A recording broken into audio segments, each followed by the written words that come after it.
तो आइए दोस्तों, अब दोस्तों आप एक शासकीय सेवक हैं या किसी प्राइवेट कंपनी में कर्मचारी हैं और आप चाहते हैं कि हमें होम लोन चाहिए। तो दोस्तों लोन आपको कब लेना चाहिए?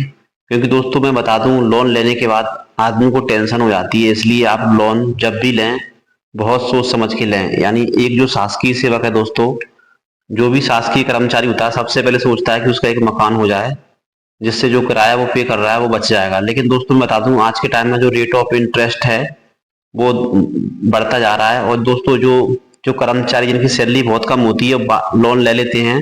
अगर कोई इमरजेंसी काम आ जाता है तो दोस्तों वो फिर दोबारा कर्ज लेते हैं और दोस्तों कर्ज के दलदल में धीरे धीरे फंस जाते हैं।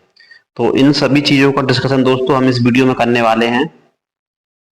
आप देखेंगे, अगर आपकी दोस्तों सैलरी जिस प्रकार लेवल होता है उसके अनुसार है तो आप लोन लीजिए, अदरवाइज दोस्तों आपको अगर आवश्यकता नहीं है तो लोन कभी ना लें, क्योंकि दोस्तों लोन लेने के बाद आपको टेंशन हो सकती है। तो दोस्तों चलिए हम जानते हैं कि आपको कितनी सैलरी के बाद लोन लेने की सोचना चाहिए।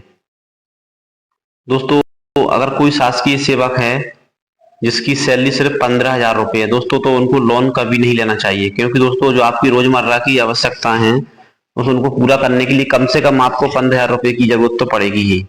तो इसलिए दोस्तों आप 15,000 वेतन में है तो लोन दोस्तों कभी ना लें। इसमें से भी आप कुछ सेविंग अपनी करते चलें और जैसे जैसे आपकी सैलरी बढ़ेगी तो दोस्तों आप उसके अनुसार अपना खर्चा चला सकते हैं। लेकिन आप इस सैलरी के लेवल में कभी भी लोन लेने की ना सोचें। वही हम बात करते हैं दोस्तों अगली लेवल की।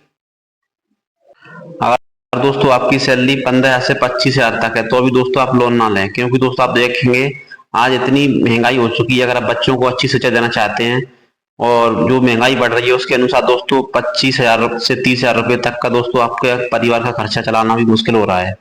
तो दोस्तों जो भी शासकीय सेवक या प्राइवेट कंपनी जो भी कार्यरत हैं दोस्तों, लोन लेने से पहले आपको 100 बार सोचना चाहिए कि कोई नेगेटिव फैक्टर आपके ऊपर ना पड़े जिससे आपको लॉस हो।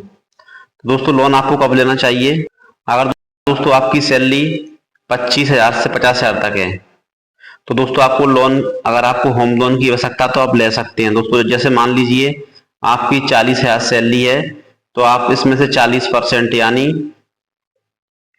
लगभग 16,000 का होम लोन ले सकते हैं। यानी आप देखेंगे जो 24,000 है उसमें आपका खर्चा पानी चल जाएगा, लेकिन 16,000 रुपये आप होम लोन के लिए दे सकते हैं। यानी आपकी जो सैलरी का इंक्रीमेंट है दोस्तों सालाना कम से कम 15% होना चाहिए। यानी आपकी सैलरी भी 15% पर ईयर से बढ़ रही हो। तो दोस्तों जो भी होम लोन लेते हैं शासकीय सेवक, अगर आपका वेतन मिनिमम 50,000 है तो आप होम लोन लें तो सबसे बेटर रहेगा। इससे कम पर आप होम लोन ना लें, क्योंकि आज का जो खर्चा पानी है दोस्तों बहुत महंगाई हो चुकी है।